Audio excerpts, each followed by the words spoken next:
Hello friends, welcome back to English with Asha ma'am.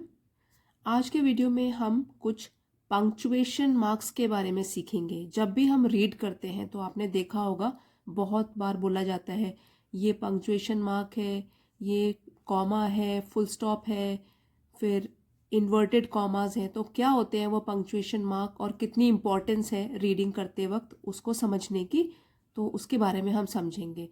जैसे example के तौर पर आप देखिए, दो सेंटेंस पढ़ के देखते हैं। Why are you going Rita, और ये जो है ये है क्वेश्चन मार्क। जब भी क्वेश्चन पूछे जाते हैं, प्रश्न पूछे जाते हैं, तो सेंटेंस का एंड होता है इसको लगा के। तो यहाँ पे लिखा गया है why are you going Rita. तो रीटा से पूछ रहे हैं कि रीटा तुम क्यों जा रही हो। यहाँ पे देखिए वाई, यहाँ पे भी क्वेश्चन मार्क आ गया। Are you going Rita, question mark आ गया। तो दोनों सेंटेंस में डिफरेंस है क्योंकि पंक्चुएशन मार्क अलग अलग जगह पे लगे हैं, तो दोनों का मीनिंग थोड़ा डिफरेंट है इसमें। यहाँ हो गया why are you going Rita, आप क्यों जा रही हो Rita. Why are you going Rita, क्यों, रीटा तुम जा रही हो। तो दोनों का थोड़ा सा डिफरेंस अलग हो गया। एक हिंदी में भी देखिए, जैसे इसको बोलते हैं विराम चिन्ह, जो भी सेंटेंस या वाक्य के एंड में लगते हैं, विराम चिन्ह। अब आप हिंदी के दो सेंटेंस पढ़िए। फर्स्ट देखो, रोको, कॉमा लग गया, रोको मत जाने दो, तो किसी को रुकने के लिए बोल रहे हैं। यहाँ पे देखिए रोको मत जाने दो, कि इसको रोको मत, इसको जाने दो। यहाँ पे है रोको मत जाने दो। एक कॉमा लगाने से पूरे के पूरे सेंटेंस का मीनिंग चेंज हो जाता है। तो इतनी इंपॉर्टेंस होती है पंक्चुएशन मार्क्स की रीडिंग करते वक्त। जब हम रीड करते हैं तो हमको ये समझ में आना चाहिए कौन सा पंक्चुएशन मार्क क्या बताता है। तो आज के वीडियो में हम ये सारे के सारे पंक्चुएशन मार्क करने वाले हैं। आपको पहले इंट्रोड्यूस करा दूं, ये जो है फुल स्टॉप कहते हैं इसको। फिर जो नीचे लगता है ये लाइन में कोई भी वर्ड्स लिख के बीच में लगता है नीचे की तरफ, कॉमा। ये है क्वेश्चन मार्क, क्वेश्चन मार्क जब प्रश्न पूछते हैं। पूरे बताऊंगे आपको ये क्यों यूज़ होते हैं और किस समय हमको यूज़ करना है। ये जो है एक लाइन और नीचे डॉट, इसको बोलते हैं एक्सक्लामेशन मार्क, एक्सक्लामेशन मार्क। फिर ये तरीके से कॉमा होते हैं दो तरीके के, एक ऐसे और फिर इसको फिनिश भी करते हैं इस तरीके से। These are called inverted commas. ऊपर की तरफ जो कॉमा लगता है उसको बोलते हैं अपॉस्ट्रॉफी, अपॉस्ट्रॉफी। फिर जो दो डॉट्स होते हैं इन्हें कहते हैं कोलन, कोलन डॉट्स भी कहते हैं कई जगह। और जो थोड़ा सा बड़ा होता है ये लाइन, दैट इज डैश। फिर डैश से थोड़ा छोटा, डैश का हाफ हो गया, उसको बोलते हैं हाइफन, हाइफन, हाइफन। और एक डॉट एक कॉमा, इसे कहते हैं semi colon, semi colon. Colon में पूरा का पूरे दो डॉट्स होते हैं और सेमी में होता है एक डॉट एक कॉमा, सेमी कोलन। तो अब हम डिटेल में समझेंगे पंक्चुएशन मार्क्स क्या होते हैं और किस पंक्चुएशन मार्क का कहाँ पे हम यूज़ करते हैं। सबसे पहले बात करेंगे फुल स्टॉप पंक्चुएशन मार्क की। ये जो डॉट है, एक सिंगल डॉट, फुल स्टॉप, इसके बारे में कहाँ यूज़ होता है वो पढ़ते हैं। To mark the end of a declarative और एन इम्पेरेटिव सेंटेंस। तो सेंटेंस भी कई टाइप्स के होते हैं। जैसे बेसिक जो ग्रामर का रूल है कि कितने टाइप्स के सेंटेंस होते हैं, declarative, imperative, question interrogative sentences, exclamatory sentences. उनमें से एक तो डेक्लरेटिव और एक इम्पेरेटिव सेंटेंस। जैसे कि कमांड, अगर कोई कमांड दी जाए, go there, come here, sit down. Request, please pass a glass of water, please can you help me. तो इस तरीके से रिक्वेस्ट करने वाले या एडवाइस देने वाले। ठीक है, advice, you must go for a morning walk daily. तो इस टाइप के जो सेंटेंसेस हैं उसमें फिनिश करेंगे जब, तो हम क्या लगाएंगे, फुल स्टॉप।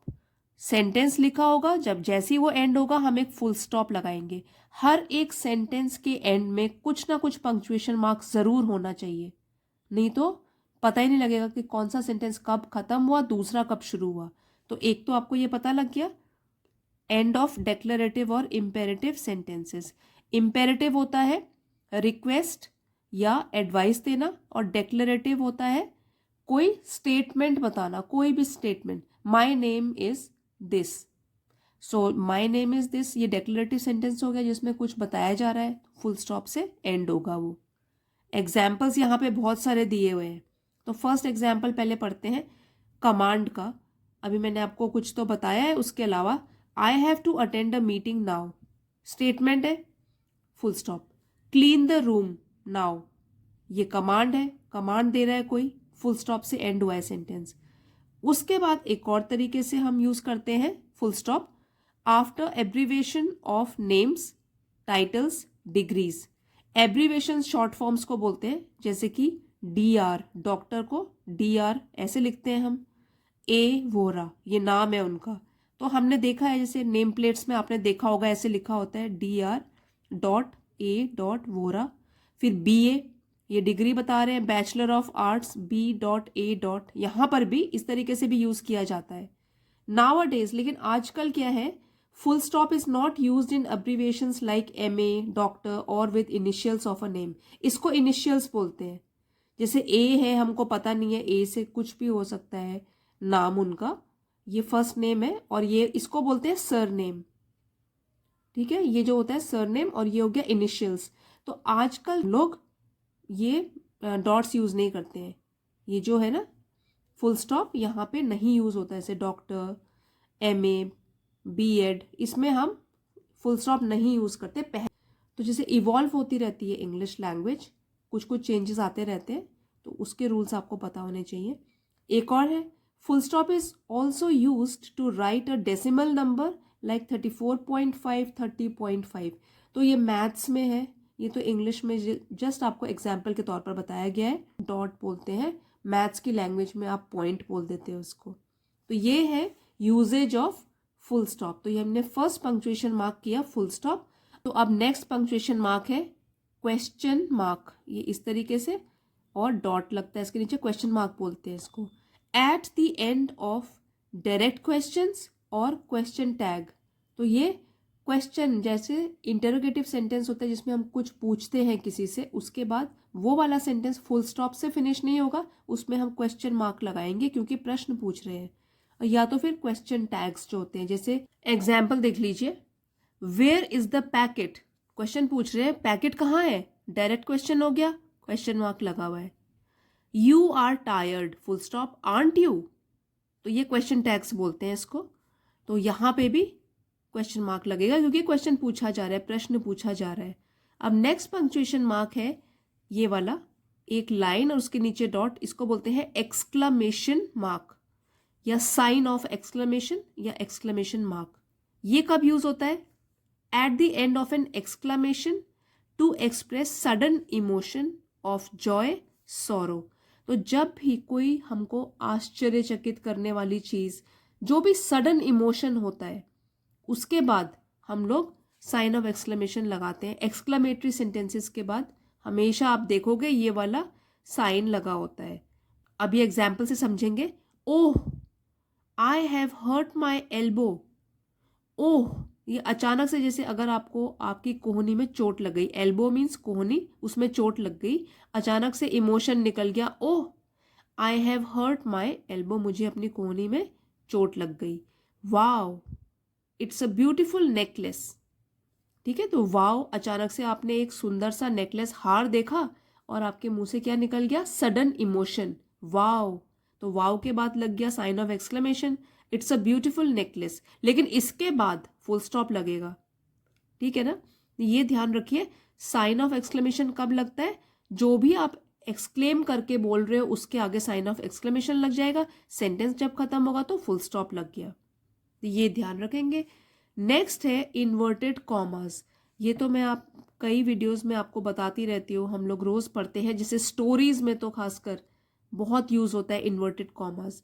तो ये 2 कॉमा यहाँ पे शुरुआत के सेंटेंस में, और जब सेंटेंस फिनिश होता है तो इनको बंद कर देते हैं, इनको कहते हैं इन्वर्टेड कॉमास। Inverted commas. अब ये कब कब यूज होते हैं, to enclose exact words of the speaker. जो भी कोई बात कर रहा है उसके डायरेक्ट स्पीच वाले शब्द, जो डायलॉग बोल रहा है, exact word, same to same words उनको एनक्लोज करना, तो एनक्लोज मीन्स बंद करना अपने अंदर, तो ये हो गए कॉमास के अंदर वो लिखे जाते हैं। जैसे ही said comma inverted comma start I am ready to go full stop inverted commas close. तो हमने क्या किया, इनको एनक्लोज कर दिया इन्वर्टेड कॉमास के अंदर, जो भी उसकी स्पीच थी। क्या बोला था उसने, I am ready to go, ही, तो to enclose the exact words of speaker, इसको इन्वर्टेड कॉमास के अंदर क्लोज कर देना है। एक और है टू एनक्लोज अ कोटेशन। अब कई बार जब आप कोटेशन पढ़ते हो, कोई कहावत पढ़ते हो, वो भी इन्वर्टेड कॉमास के अंदर आती है। जैसे the leader said India is a great country, तो India is a great country, ये एक कोटेशन हो गई, इसको हमने इन्वर्टेड कॉमास में बंद कर दिया। आफ्टर अ कॉमा और full stop while writing exact words of the speaker in direct speech। तो डायरेक्ट स्पीच में जैसे अभी आपको बताया मैंने, डायरेक्ट जो बोल रहे हैं, डायलॉग्स बोल रहे हैं, आई सेड गो देयर, तो ये और ये थोड़ा सिमिलर ही है, एग्जैक्ट वर्ड्स को कोट करना, अपने अंदर बंद करना, तो ये इस तरीके से लिखा जाता है। To enclose titles of films या बुक्स, तो जैसे मूवी के टाइटल हो गए, बुक्स के टाइटल हो गए, कोई भी टाइटल एनक्लोज करने के लिए तो भी हम ये यूज़ कर सकते हैं। जैसे कि Rita red diary of a Wimpy kid, तो उसने ये वाली बुक पढ़ी, diary of a Wimpy kid, तो जो बुक का नाम है वो भी हम इन्वर्टेड कॉमास में लिख सकते हैं ताकि वो चीज़ हाईलाइट हो जाए। Inverted commas have to be carefully used for interrupted speeches. Now interrupted speeches क्या होती है, कई बार आपने देखा होगा एक सेंटेंस है, पूरा खत्म नहीं हुआ, बीच में इंटरप्ट मतलब रुकावट आ गई, इंटरप्ट मीन्स रुकावट आ गई, और फिर वो सेंटेंस कंटिन्यू हुआ, तो वो अलग अलग जगहों पे हम इन्वर्टेड कॉमा यूज करेंगे। जैसे यहाँ पे खत्म नहीं हुआ, I am happy said Tina that you have come, इसको कहते हैं इंटरप्टेड स्पीचेस। तो ये डायलॉग चल ही रहा है, I am happy that you have come, तो यहाँ पे भी इन्वर्टेड कॉमास यूज करते हैं। तो आई होप आपको इसके बारे में भी समझ आ गया होगा। नेक्स्ट बढ़ते हैं अपोस्ट्रोफी की तरफ। ये जो कॉमा है ऊपर की तरफ लगता है, अपोस्ट्रोफी, ये भी आपने देखा होगा, कई स्टोरीज में मैं यूज करती हूँ, बताती भी हूँ इसके बारे में। तो आज डिटेल में पढ़ते हैं कि कहाँ कहाँ पे अपोस्ट्रोफी ये यूज कर सकते हैं। टू शो ओमिशन, ठीक है, ओमिशन का क्या मतलब होता है, ओमिट करना, हटाना, ओमिशन में हम यूज करते हैं, जैसे कि डिडंट, अगर इसको खोल के लिखेंगे तो क्या होगा, डिड नॉट, तो हमने अपोस्ट्रोफी यहाँ जो यूज किया है वो किस लिए किया है, ओमिशन दिखाने के लिए, ओमिट करने के लिए कुछ।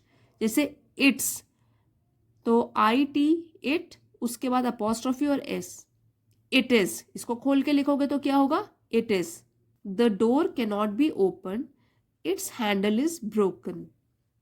ये बहुत ही इंपॉर्टेंट है, यहाँ पे तो बहुत लोग मिस्टेक करते हैं, इसलिए इंपॉर्टेंट एग्जाम्पल है समझने के लिए। The door can not be opened, it's handle is broken, दरवाजा खुल नहीं सकता, उसका हैंडल टूटा हुआ है।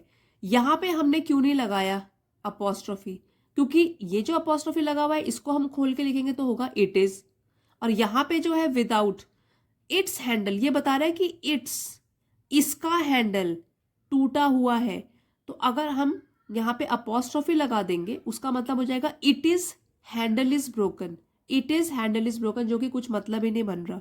यहाँ पे क्या है, उसके हैंडल की बात कर रहा है कि दरवाजे का हैंडल टूटा है, इसलिए यहाँ पे ये इट्स डिफरेंट है, ये इट्स डिफरेंट है। ये यहाँ पे ओमिशन के तरीके से यूज किया गया अपोस्ट्रोफी, और यहाँ पे जब नहीं है तो उसका मतलब क्या बनता है, आई होप आप समझ गए होंगे। So we do not use an apostrophe here.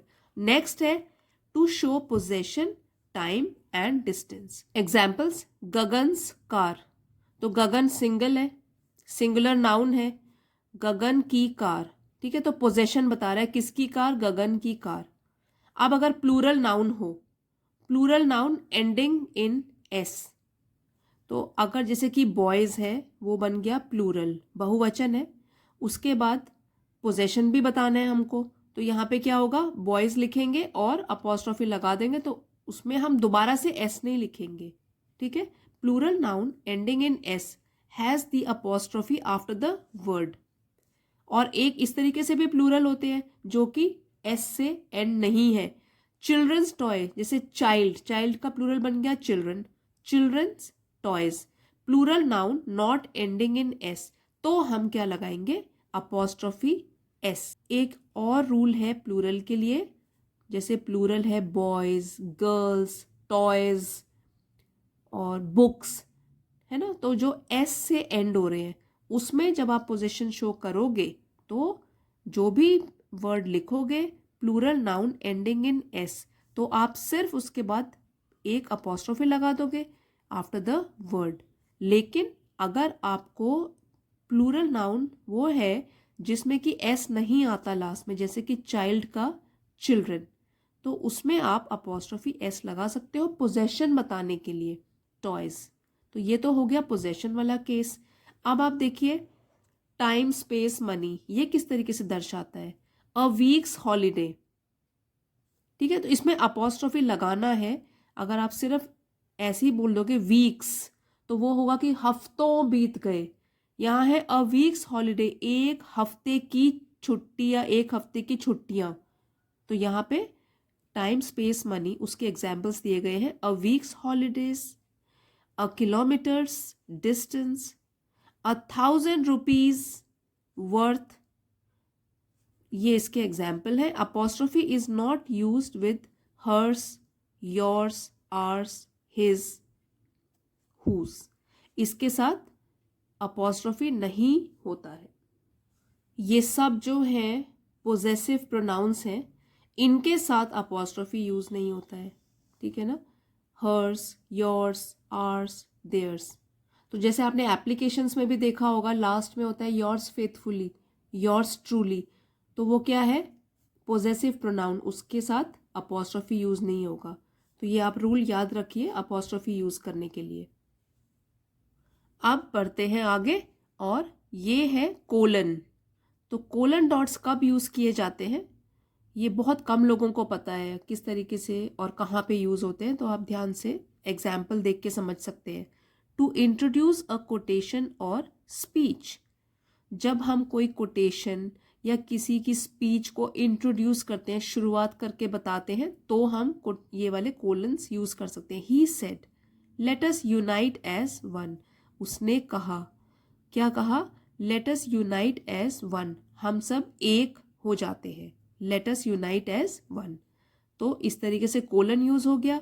To introduce a list, अगर लिस्ट है, किसी चीज की लिस्ट बताई जानी है, तो भी हम ये यूज करते हैं, जैसे कि ही टुक, क्या क्या लिया, लिस्ट बता रहे हैं हम, अ पेन, रूलर, कंपस, तो उससे पहले भी हो सकता है use. To introduce a list after phrases like for example, ठीक है, तो to introduce a list after phrases, जैसे कि फॉर एग्जाम्पल, और उसके बाद भी कोलन डॉट्स हम यूज कर सकते हैं। Things required for bird watching our binoculars, a map, तो बाइनोकुलर्स दूरबीन, अ मैप, तो जो भी लिस्ट बताने से पहले आप कोलन डॉट्स यूज करते हो, और कोई भी इंट्रोड्यूस कर रहे हो जब कोटेशन या स्पीच, तो भी आप कोलन डॉट्स यूज कर सकते हो। तो बहुत ही कम यूजेज में आता है ये, लेकिन आपको पता होना चाहिए कब यूज करते हैं। नेक्स्ट है डैश, ये थोड़ा लंबा होता है, हाइफन से बड़ा होता है, ठीक है, तो ये हो गया डैश। ये कब यूज होता है, to mark a break in a sentence, अगर कोई हम वाक्य लिख रहे हैं, सेंटेंस लिख रहे हैं, उसमें अगर एक ब्रेक देना है, जैसे कि he saw many people, doctor, engineer, architects at the conference, तो हमने ये क्या दिया है, ब्रेक दिया दो जगह सेंटेंसेस में, तो इसको डैश बोलेंगे। उसने कई लोग देखे, जैसे डॉक्टर, इंजीनियर्स, आर्किटेक्ट, और फिर से डैश है एट द कॉन्फ्रेंस, कॉन्फ्रेंस में, तो हमने एक सेंटेंस में जब ब्रेक दिया तो हमने डैश यूज किया। उसके अलावा बिफोर और आफ्टर अ लिस्ट, ये तो हम बहुत सारे लोग यूज करते हैं, जैसे कि लिस्ट बनाने से पहले ही बॉट ईटेबल्स या ब्रिंग द फॉलोइंग आइटम्स, तो उसमें हम डैश यूज कर लेते हैं, ही बॉट ईटेबल्स, जैसे चिप्स, कुकीज, नट्स, तो हमने लिस्ट बनाने से पहले, लिस्ट देने से पहले हमने डैश लगाया। तो ये दो जगह, एक तो ब्रेक जब सेंटेंस में मिल रहा है तब, और दूसरा जब हमने लिस्ट प्रेजेंट करनी है उससे पहले हम डैश यूज करते हैं। और फिर है हाइफन, ये डैश से थोड़ा छोटा है, थोड़ा छोटा है, जैसे कि हाफ लेंथ का होगा, उसको बोलते हैं हाइफन। ये कब यूज होगा? Between two numbers indicating the inclusion of content, जैसे कि 24, 25, तो to numbers indicating the inclusion, जिसमें कनेक्शन हो आपस में, दो चीजों में जब कनेक्शन हो तो उसमें भी हाइफन यूज कर सकते हैं। Between two numbers indicating inclusion of content. फिर in the formation of compound word, अगर कंपाउंड वर्ड जो कि अलग अलग वर्ड से जुड़कर बना है, जैसे कि मदर इन लॉ, तो हाइफन से इसको सेपरेट करेंगे, मदर इन लॉ, इसमें हम हाइफन यूज करते हैं। फिर है कार्डिनल नंबर्स, जैसे 1, 2, 3, ordinal numbers first, second, third, और एक और है in compound adjectives, ready to shift in houses. तो रेडी टू शिफ्ट ये कंपाउंड एडजेक्टिव है और इसके साथ भी हम हाइफन यूज करते हैं बीच में। ये भी कम यूज होता है लेकिन यूसेज पता होना चाहिए आपको। अब बढ़ते हैं सेमीकोलन की तरफ। सेमीकोलन, एक डॉट एक कॉमा, ये कहलाता है सेमीकोलन। तो इसको समझते हैं। Semicolon is used to indicate a longer pause than a comma. तो कॉमा से जब थोड़ा बड़ा पॉज देना हो, रुकना हो सेंटेंस में, तो हम सेमीकोलन यूज करते हैं। अब देखिए, it separates pair of words. अब जैसे हम एक सेंटेंस लिख रहे हैं, उसमें कॉमा कॉमा कॉमा लगा रहे हैं और बता रहे हैं, लेकिन अगर हमको उनमें भी सेट ऑफ वर्ड्स दर्शाने हैं कि ये वाला एक सेट का हो गया, ये दूसरे सेट का होगा, उसको हम सेपरेट कर सकते हैं सेमीकोलन लगा के। जैसे आप देखिए एग्जाम्पल, सीज, सीज, ये एक तरीके के हो गए, उसके बाद सेमीकोलन लग गया। बोर्ड, बोर्ड आर होमोफोन्स, जैसे हम बताना चाहते हैं होमोफोन्स मीन्स होमो सेम फोन साउंड, जिसकी सेम साउंड होती है लेकिन डिफरेंट मीनिंग है और स्पेलिंग भी डिफरेंट है। बोर्ड, बोर्ड, तो इसको, ये सेट ऑफ वर्ड हो गया एक। सीज, सीज, ये भी एक सेट ऑफ वर्ड हो गया, इसको हमने सेपरेट कर लिया सेमीकोलन लगा के। तो it separates pair of words. उसके बाद एक और जगह यूज होता है, it also separates parts of a sentence if the parts have internal commas. जैसे आपको बताया था अभी मैंने पहले, अगर एक ही सेंटेंस में कॉमास है, उसके बाद आपने उनको सेपरेट करना है, तो हम सेमीकोलन यूज करेंगे। जैसे कि the crisp crunchy wafers were delicious but we could not finish the entire packet. देखिए, डिलीशियस के बाद हमने यूज किया क्योंकि यहां पर भी हमको पॉज देना है, तो longer pause. The crisp crunchy wafers, यहां पर तो हम वेफर्स की बात कर रहे हैं, कैसे थे, क्रिस्प थे, क्रंची थे, और भी हो सकता है स्मॉल थे, हम और भी डिस्क्राइब कर सकते हैं कॉमा लगा लगा के। लेकिन अब हमको ये दूसरा पार्ट, इंटरनल कॉमास हो गए, अब हमको ये वाला पार्ट उससे सेपरेट करना है, तो हमने सेमीकोलन लगाया। But we could not finish the entire packet. तो यहाँ पे किस तरीके से यूज होगा सेमीकोलन? एक तो है separates the parts of sentence if parts have internal commas. तो अगर हमको कुछ वर्ड्स जो कि कॉमास से कनेक्टेड है, उसके बाद उनको सेपरेट करना है, दूसरे टाइप के वर्ड्स को इंट्रोड्यूस करना है, तो हम सेमीकोलन लगा देंगे।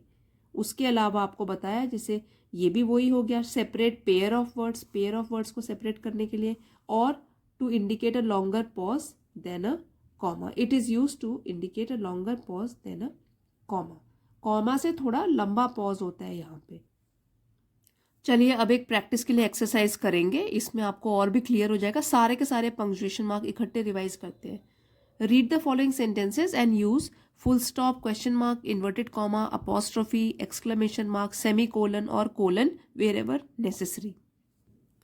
विच place receives the highest rainfall in India. यहाँ पे विच है, क्वेश्चन पूछा गया है, कौन सी जगह रिसीव करती है सबसे ज्यादा रेनफॉल इन इंडिया, तो क्वेश्चन मार्क लगा देंगे लास्ट में।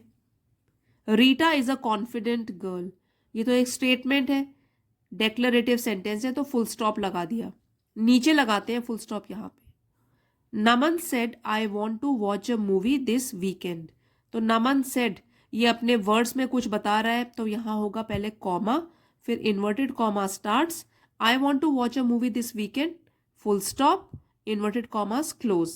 नेक्स्ट है the boys rooms have been recently painted. तो पहले तो ये डेक्लरेटिव सेंटेंस है, हम फुल स्टॉप लगा देते हैं।